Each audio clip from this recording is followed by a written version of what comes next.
திருவாரூர் மாவட்டம் திருத்துறைப்பூண்டி அருகே மடப்புரம் பகுதியில் அமைந்துள்ள புனித அந்தோணியார் ஆலயத்தின் 42வது ஆண்டு திருவிழா கொடியேற்றத்துடன் தொடங்கியது.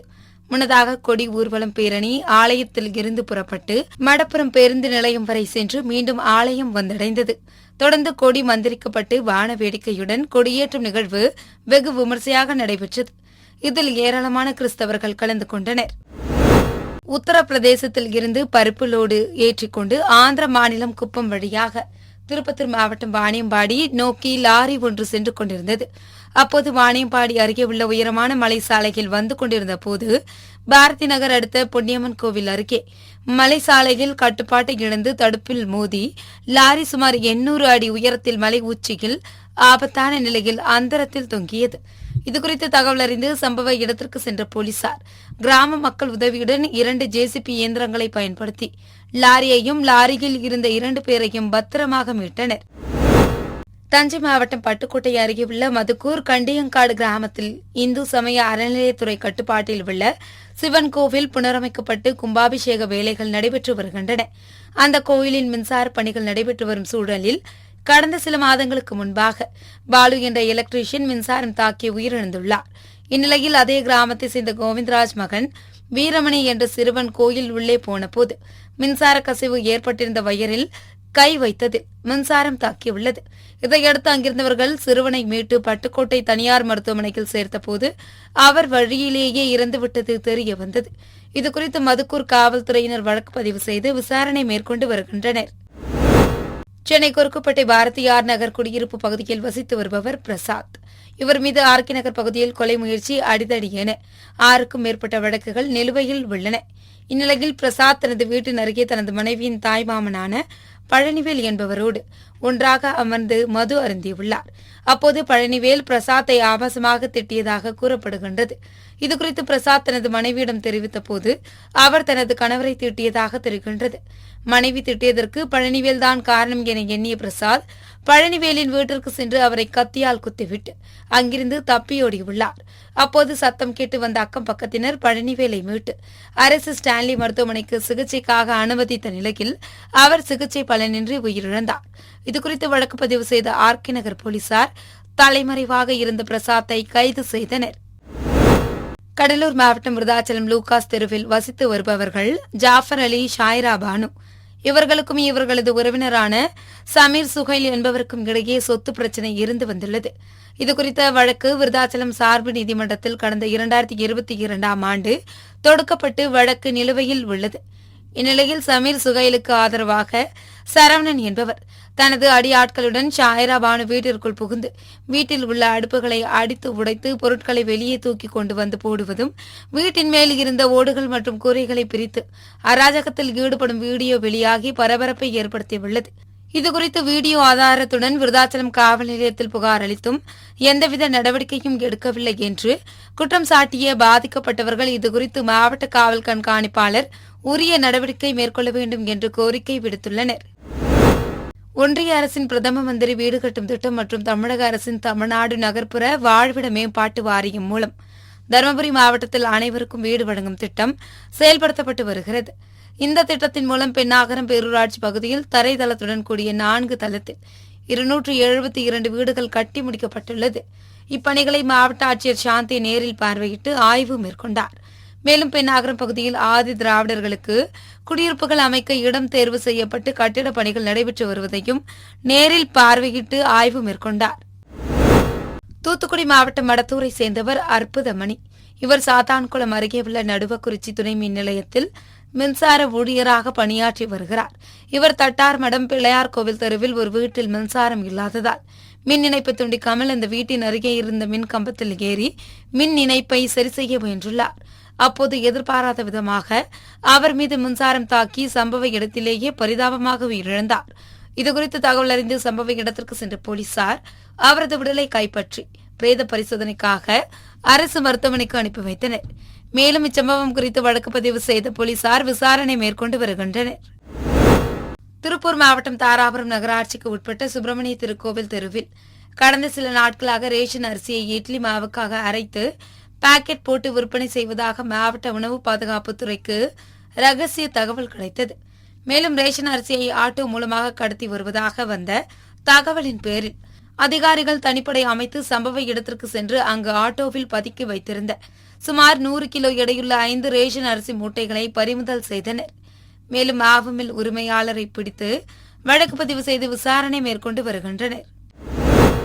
திருவள்ளூர் மாவட்ட ஆட்சியர் அலுவலக முன்பாக தமிழ்நாடு சத்துணவு ஊழியர்களின் சங்கத்தின் சார்பில் கவன ஈர்ப்பு ஆர்ப்பாட்டம் நடைபெற்றது.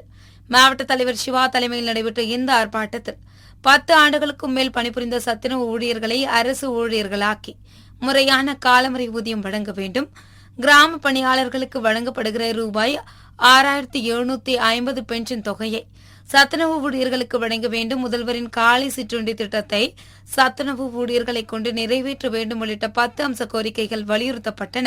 சத்துணவு திட்டத்தில் உணவு உண்ணும் மாணவருடைய உணவு தடையின்றி வழங்குவதற்கு காலி பணியிடங்களை நிரப்பிட கோரி இன்றைக்கு திருவள்ளூர் மாவட்ட ஆட்சியர் அலுவலகம் முன்பாக திருவள்ளூர் மாவட்ட தமிழ்நாடு சத்துணவு சங்கத்தினுடைய அனைத்து தோழர்களும் ஒன்றிணைந்து இந்த பெருந்தல் முறையீடை நடத்தி கொண்டிருக்கிறோம். சத்துணவு திட்டத்தில் இன்றைக்கு சாப்பாடு செய்து கொடுப்பதற்கு உதவியாளர்கள் பற்றாக்குறை இருப்பதனால நாங்கள் பல்வேறு கோரிக்கைகளை வைத்திருந்தாலும் உடனடியாக போர்க்கால அடிப்படையில் சத்துணவு திட்டத்தில் காலி பணியிடத்தை நிரப்பிட அரசை வலியுறுத்தி இன்றைக்கு நாங்கள் இந்த பெருந்தல் முறையீட்டை செய்திருக்கிறோம். புதுக்கோட்டையில் இருந்து மணப்பாறை நோக்கி சென்ற தனியார் பேருந்து அன்னவாசல் கடைவீதியில் நிலை தடுமாறி சாலையில் கவிழ்ந்து விபத்துக்குள்ளானது. இதில் பேருந்தில் பயணம் செய்த 25க்கும் மேற்பட்டோர் படுகாயமடைந்தனர். இதையடுத்து காயமடைந்த அனைவரும் புதுக்கோட்டை அரசு மருத்துவக் கல்லூரி மருத்துவமனைக்கு சிகிச்சைக்காக அனுமதிக்கப்பட்டுள்ளனர். இதுகுறித்து போலீசார் வழக்கு பதிந்து விசாரணை மேற்கொண்டு வரும் நிலையில் விபத்து தொடர்பான சிசிடிவி காட்சி வெளியாகி பரபரப்பை ஏற்படுத்தியுள்ளது. மயிலாடுதுறை மாவட்டம் முண்டிகநல்லூரில் இருந்து அரசு பேருந்து ஒன்று 30க்கும் மேற்பட்ட பயணிகளை ஏற்றிக்கொண்டு கொர்க்கை வழியாக மயிலாடுதுறை நோக்கி சென்று கொண்டிருந்தது.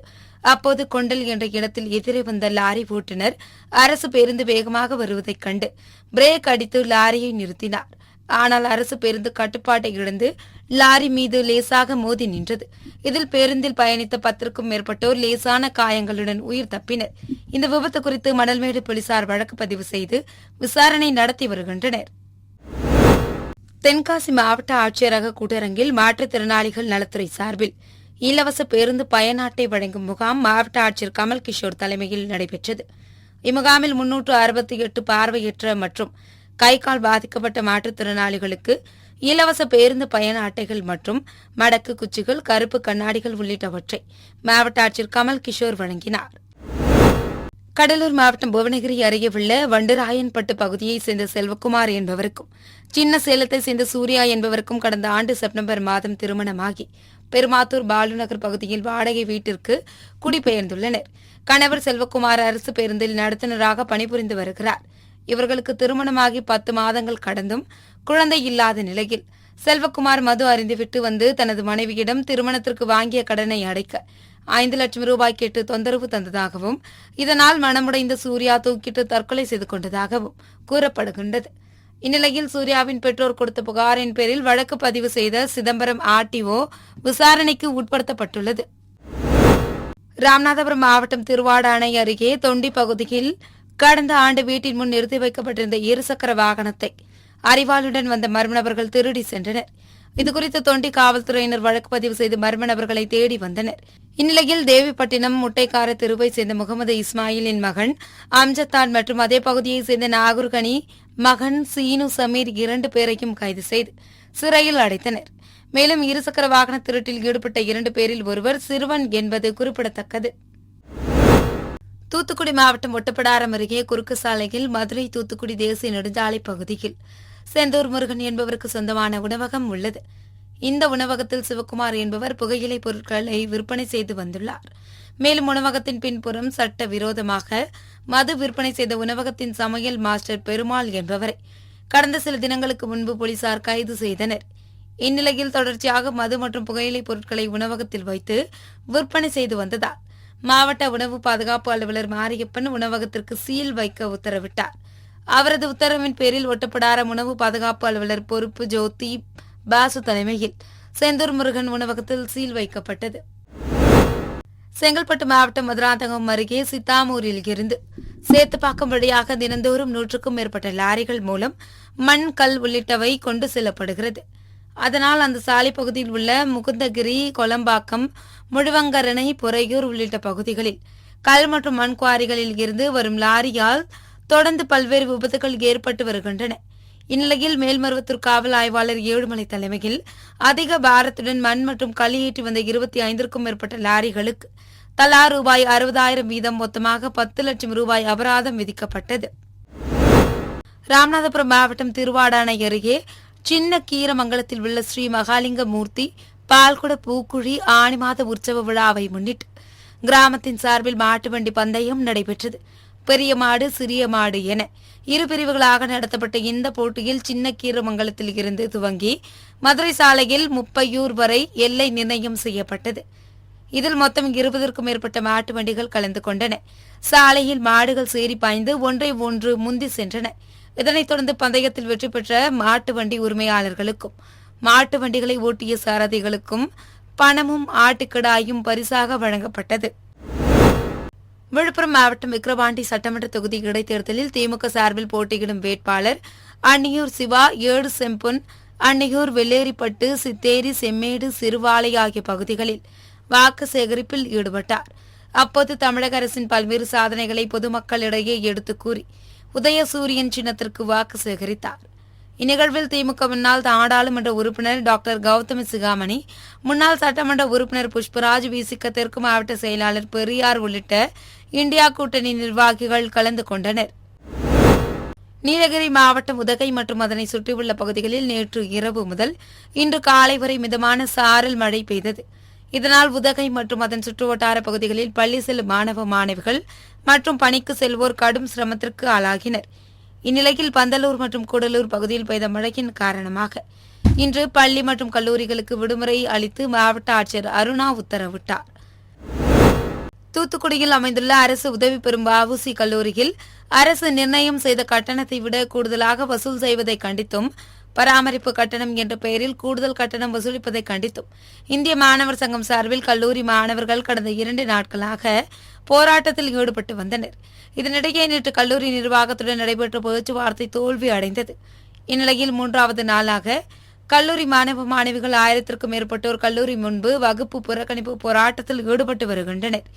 மேலும் இந்த போராட்டத்தை முடிவுக்கு கொண்டுவர உயர்கல்வித்துறை, மாவட்ட நிர்வாகம் மற்றும் தமிழக அரசு இந்த விஷயத்தில் தலையிட்டு உரிய நடவடிக்கை எடுக்க வேண்டும். இல்லை என்றால் மாவட்டம் முழுவதும் அனைத்து கல்லூரிகளிலும் இந்த போராட்டம் தீவிரமடையும் என இந்திய மாணவர் சங்கத்தினர் எச்சரிக்கை விடுத்தனர்.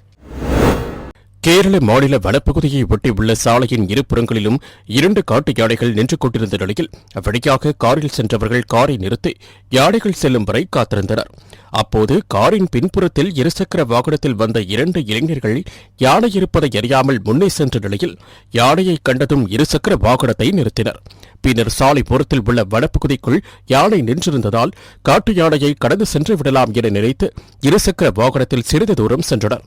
அப்போது இளைஞர்களை 2 யானைகளும் ஆவேசமாக துரத்திய நிலையில் இருசக்கர வாகனத்தை கீழே விட்டுவிட்டு அவர்கள் அங்கிருந்து ஓடினர். இந்த சம்பவத்தை வெளியே காரில் வந்தவர்கள் தங்களது செல்போனில் எடுத்த வீடியோ தற்போது சமூக வலைதளங்களில் வைரலாகி வருகிறது. முன்னாள் முதலமைச்சர் கலைஞர் நூற்றாண்டு நிறைவு விழாவை ஒட்டி சென்னை செங்குன்றம் அடுத்த பாடியநல்லூர் அங்காள ஈஸ்வரி ஆலய திடலில் 15 வயதிற்குட்பட்ட சிறுவர்களுக்கான மாபெரும் கால்பந்தாட்ட போட்டி மற்றும் விளையாட்டு உபகரணங்கள் வழங்கும் நிகழ்ச்சி நடைபெற்றது. சோழவரம் தெற்கு ஒன்றிய செயலாளர் கருணாகரன் தலைமையில் நடைபெற்ற இந்நிகழ்ச்சியில் மாதவரம் சட்டமன்ற உறுப்பினர் சுதர்சனம் சிறப்பு அழைப்பாளராக கலந்து கொண்டு கால்பந்தாட்ட போட்டியை துவக்கி வைத்து விளையாட்டு உபகரணங்களை வழங்கினார். திருநெல்வேலி, தூத்துக்குடி, தென்காசி, கன்னியாகுமரி மாவட்டங்களில் உள்ள அனைத்து கிராமிய கலைஞர்கள் சங்கங்கள் சார்பில் திருநெல்வேலி கலை பண்பாட்டுத்துறை உதவி மண்டல அலுவலகம் முன்பு கண்டன ஆர்ப்பாட்டம் நடைபெற்றது. இந்த கண்டன ஆர்ப்பாட்டத்தில் கிராமிய கலைகளான வில்லுப்பாட்டு, கணியான் கூத்து, நாதஸ்வரம், நையாண்டி போன்ற கலைகளுக்கு உரிய வாய்ப்புகளை வழங்கப்பட வேண்டும். கலை கல்லூரிகள் கிராமிய கலைகளை பயிற்சிவிக்கும் ஆசிரியர்களுக்கு 2 மணி நேரம் மதிப்பூதியம் 750 ரூபாய் என்பதனை 3000 ரூபாயாக உயர்த்தி வழங்கிட வேண்டும். அழிவு நிலையில் உள்ள நாட்டுப்புற கலைகளுக்கு முன்னுரிமை அளித்து அவைகளை அரசு கலைக் கல்லூரிகளில் பாடமாக கொண்டுவர வேண்டும் உள்ளிட்ட கோரிக்கைகள் வலியுறுத்தப்பட்டன. கரூர் மாவட்டம் வாங்கல் பகுதியைச் சேர்ந்த ஆம்புலன்ஸ் ஓட்டுநர் வினோத், பெயிண்டர் கதிர்வேல், அதே பகுதியைச் சேர்ந்த பாலாஜி, முத்து, கரண்ராஜ் ஆகிய 5 பேர் கடந்த சனிக்கிழமை வாங்கல் காவிரி ஆற்றங்கரையில் மது அருந்திக் கொண்டிருந்துள்ளனர். அப்போது வெளியாக வந்த வடமாநில இளைஞர் ஒருவர் அவர்கள் நிறுத்தி வைத்திருந்த இருசக்கர வாகனம் ஒன்றை எடுத்துச் செல்ல முயற்சித்ததாக கூறப்படுகிறது. இதைக் கண்டு ஆத்திரமடைந்து போதையில் இருந்த 5 இளைஞர்களும் அந்த வடமாநில இளைஞரை நிர்வாணப்படுத்தி கைகளில் கிடைத்த பொருட்களை வைத்தும் கால்களில் உதைத்தும் அடித்து துன்புறுத்தியுள்ளனர். இதில் வடமாநில இளைஞர் சம்பவ இடத்திலேயே உயிரிழந்துள்ளார். பின்னர் காவிரி ஆற்றங்கரையில் பிரேதம் கிடந்த தகவல் அறிந்து வாங்கல் காவல் நிலைய போலீசார் விரைந்து சென்று வடமாநில இளைஞரின் உடலை கைப்பற்றி பிரேத பரிசோதனைக்காக கரூர் அரசு மருத்துவக் கல்லூரி மருத்துவமனைக்கு அனுப்பி வைத்தனர். மேலும் இதுகுறித்து வழக்குப்பதிவு செய்த ஆம்புலன்ஸ் ஓட்டுநர் வினோத் மற்றும் பெயிண்டர் கதிர்வேலை கைது செய்து தப்பிப்போடிய மற்றவர்களை தேடி வருகின்றனர். சிவகங்கை மாவட்டம் திருப்புவனம் அருகே உள்ள கீழடியில் ஜவஹர், பிரபாகரன், கார்த்திக் ஆகியோரது 1.5 ஏக்கர் நிலங்களில் 12 குழிகள் தோண்டப்பட்டு 10ஆம் கட்ட அகழாய்வு நடைபெறும் என அறிவிக்கப்பட்டது. அதன்படி கடந்த 5 நாட்களில் 2 குழிகள் மட்டும் தோண்டப்பட்டு பணிகள் நடந்து வந்தன. இந்த அகழாய்வு பணியில் தொல்லியல் துறை இயக்குநர் ரமேஷ், இணை இயக்குநர் அஜய் உள்ளிட்டோர் தலைமையில் 15க்கும் மேற்பட்ட கூலி தொழிலாளர்கள், தொல்லியல் துறை மாணவ மாணவிகள் ஈடுபட்டு வருகின்றனர். 2 குழிகளும் 1.5 அடி ஆழம் வரை தோண்டப்பட்டுள்ள நிலையில் அகழாய்வில் பாசி மணிகள், கண்ணாடி மணிகள் உள்ளிட்ட 27 பொருட்கள் கண்டறியப்பட்டுள்ளதாக தொல்லியல் துறை இயக்குநர் சிவானந்தம் அறிவித்துள்ளார். தஞ்சாவூர் தமிழ் பல்கலைக்கழகத்தில் 51வது அகில இந்திய திராவிட மொழியியலாளர் மாநாடு வரும் 27, 28, 29 ஆகிய 3 நாட்கள் பல்கலைக்கழக வளாகத்தில் நடைபெறவுள்ளது.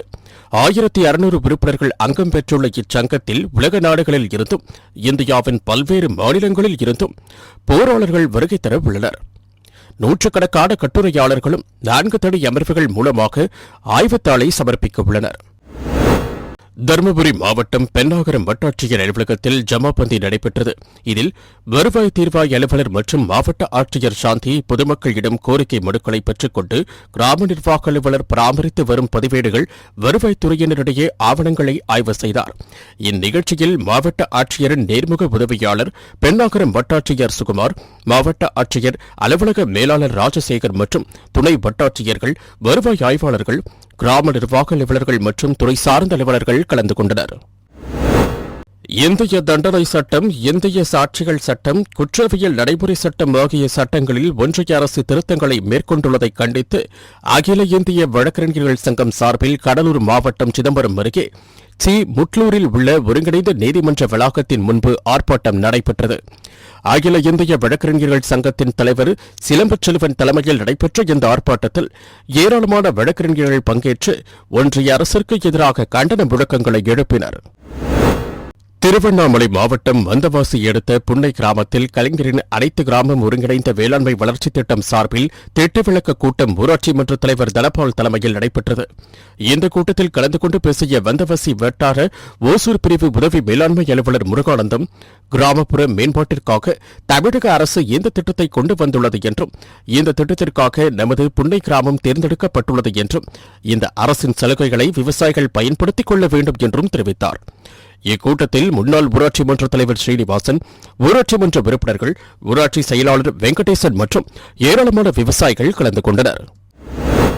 நீலகிரி மாவட்ட காவல்துறை சார்பாக பல்வேறு பகுதிகளில் அனைத்து பள்ளி குழந்தைகளுக்கும் போதைப் பொருள் குறித்த விழிப்புணர்வு ஏற்படுத்தப்பட்டது.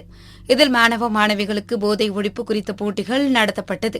இதில் வெற்றி பெற்ற மாணவர்களுக்கு மாவட்ட ஆட்சியர் அருணா மற்றும் மாவட்ட காவல்துறை கண்காணிப்பாளர் சுந்தர வடிவேல் ஆகியோர் முன்னிலையில் உதகையில் உள்ள பழங்குடியினர் பண்பாட்டு மையத்தில் பரிசுகள் வழங்கப்பட்டு கௌரவிக்கப்பட்டது.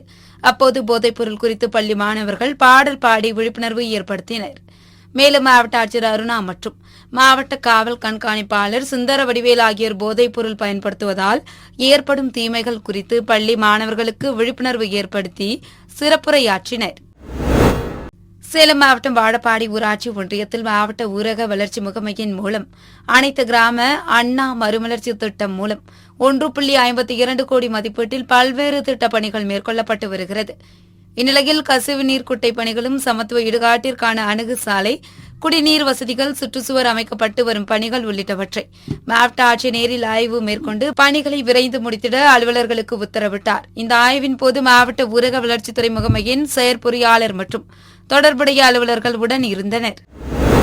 தூத்துக்குடி அருகே உள்ளது கீழே வேலாயுதபுரம் கிராமத்தில் இருந்து சுமார் 30க்கும் மேற்பட்ட பள்ளி மாணவ மாணவிகள் மேல வேலாயுதபுரம் பகுதியில் அமைந்துள்ள அரசு பள்ளியில் பயின்று வருகின்றனர்.